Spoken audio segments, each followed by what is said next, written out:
Hello guys, আসসালামু আলাইকুম। আপনারা সবাই কেমন আছেন? আশা করি সবাই ভালো আছেন। আজকে আমি খুবই অল্প উপকরণ এবং সহজ পদ্ধতিতে মোরালি রেসিপি বানিয়ে দেখাবো। আমি এখানে 250 গ্রাম ময়দা নিয়েছি, তার মধ্যে লবণ, চিনি এবং তেল ভালোভাবে দিয়ে দিচ্ছি। এখানে তেলটা একটু বেশি দিতে হবে। তেলটা দেওয়ার পর ভালোভাবে ময়ামটা মাখিয়ে নিতে হবে। অনেকটা সময় ধরেই ময়ামটা মাখাতে হবে। আপনারা দেখতেই পাবেন আমি অনেকটা সময় ধরে ময়ামটা মাখাবো। এই মোরালি রেসিপিটা বানানো খুবই সহজ, অল্প সময়ের মধ্যেই বানিয়ে নেওয়া যাবে এবং অতিথিদের দেওয়া যাবে। এই মোরালি রেসিপিটিকে গজাও বলা যায় এক প্রকার, আমরা গজাই বলি। ময়ামটা মাখানোর জন্য হালকা গরম কুসুম পানি নিতে হবে। আমি এখানে পানি গরম করে নিয়েছি, এরপর ভালোভাবে মাখিয়ে নিচ্ছি। আপনারা চাইলে ঠান্ডা পানি দিয়েও করতে পারেন, তাহলে একটু বেশি সময় ধরে ময়দাটা ভিজিয়ে রাখতে হবে। যদি কুসুম গরম পানি দেন তাহলে 10 মিনিট ভিজিয়ে রাখবেন। ময়দা ডোটা এখানে ভালোভাবে মাখিয়ে নিতে হবে। আপনারা দেখতে পাচ্ছেন আমি ময়দা ডোটা কিভাবে মাখিয়েছি। এরপর 10 মিনিট রেস্টে রেখে দিচ্ছি। 10 মিনিট রেস্টে রাখার পর এরপর ডোটা আমি ভালোভাবে গোল করে নিব।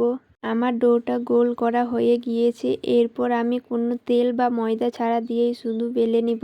আপনারা যদি চান আরও করতে তাহলে ময়দার পরিমাণটা একটু বেশি নেবেন। পেঠার মতো পাতলা করে বেলা যাবে না, এটা মোটা করে বেলতে হবে। দেখেই নিন আমি কিভাবে বেলেছি। এরপর ছুরি নিয়ে চারিধার কেটে নিচ্ছি।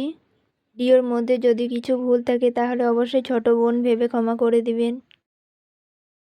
চারিধার কাটা হয়ে গিয়েছে, এরপর আমি সরু সরু করে কেটে নিচ্ছি। আপনারাই দেখতে পাচ্ছেন আমি কিভাবে কাটছি, ওইভাবেই কাটবেন। আপনারা চাইলে আরও মোটা করে কাটতে পারেন, কিন্তু আমি চাইনি মোটা করে কাটতে, একটু পাতলা হলে খেতে ভালো লাগবে।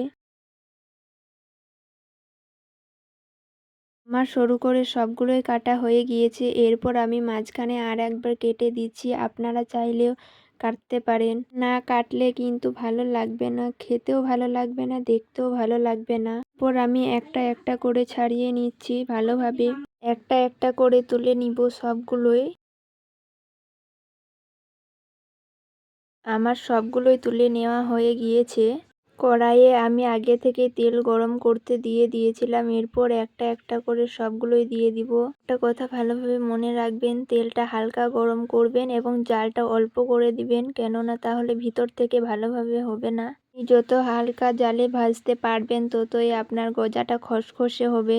অবশ্যই গজাটা একটু লাল করে ভাজবেন। দেখুন আমি কিভাবে ভেজেছি, এইভাবে রংটা তৈরি করবেন। তেলটা ভালোভাবে ঝরিয়ে নিয়ে এরপর পাত্রের মধ্যে রেখে দিবেন। আমার সবগুলোই ভাজা হয়ে গিয়েছে। আমি চিনি শিরা তৈরি করার জন্য এখানে 2.5 কাপ মতো চিনি নিয়েছি আর 1.5 কাপ পানি নিয়েছি। যদি আমি 2 কাপ চিনি নিতাম তাহলে 1 কাপ পানি নিতে হতো। চিনির শিরাটা বানানো খুবই সহজ। চিনির শিরাটা ভালোভাবে ফুটিয়ে নেবেন।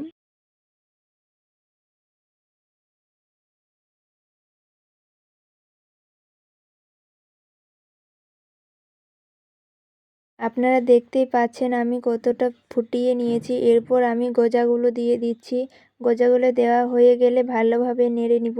চিনির শিরার মধ্যে গজাগুলো দিয়ে ভালোভাবে নেড়ে চেড়ে নিতে হবে। আর অবশ্যই চুলার মধ্যে শিরাটা থাকার সময়ই গজাগুলো দিবেন।